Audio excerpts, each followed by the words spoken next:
Removal. Important: take care not to scratch the display while performing this procedure.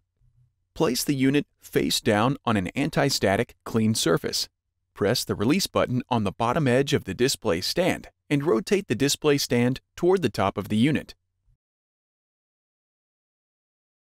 Slide the upper display stand hooks out of the cutouts in the back cover and remove the display stand.